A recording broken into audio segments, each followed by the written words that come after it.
Mga kapatid, sinasakyang karosa ng puon. Yan ang andas. Hango po sa salitang Kastila na andar, isang platform lang talaga ito na pinaglalagyan ng isang santo at binubuhat tuwing may prosesyon.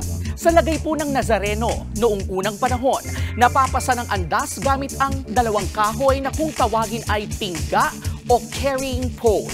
Pero through time, dahil dumarami na ang mga namamanata, kinailangan na itong ilagay sa isang karosang degulong.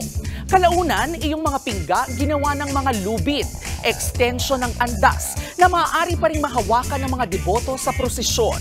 Sa ilan pong mga tala, sinasabing gawa sa pilak o silver, iyong unang andas na degulong bago tuluyang masira noong 1976. Ayon din sa ilang ulat, makailang beses na nabago ang hugis ng andas noong dekada 80 at 90. Yan ay para naman mas marami ang makasampas sa andas.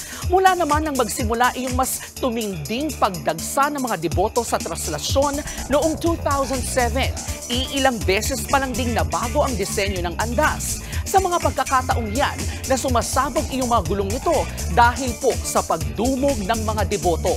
Partikular na noong 2012, kaya pinalitan ng pang-forklift na gulong ang andas sunod na taon. 2016, kahit na iba na ang gulong, nasira pa rin dahil sa dami ng sumasampang mga deboto. Ngayon pong taon, bawal ng sampahan ang mismong andas ng puon. At sa pagbabalik ng traslasyon, makalipas ang 3 taon, mas matibay, moderno at mas matatag na andas na ang sasalubong sa inaasahang daragsang milyong-milyong namamanata. Tila salamin po ito sa paniniwalang tulad ng K-Alaman, ang tumitibay nating pananampalataya ay K-Yamanan. K-Okay. Mga kapatid, ito po ang inyong K-Alaman Queen, Kalad Karen. Always remember na ang K-Alaman ay K-Yamanan. Kaya para sa latest showbiz news at dagdag impormasyon, mag-follow at mag-subscribe sa social media pages ng News 5. K-Okay.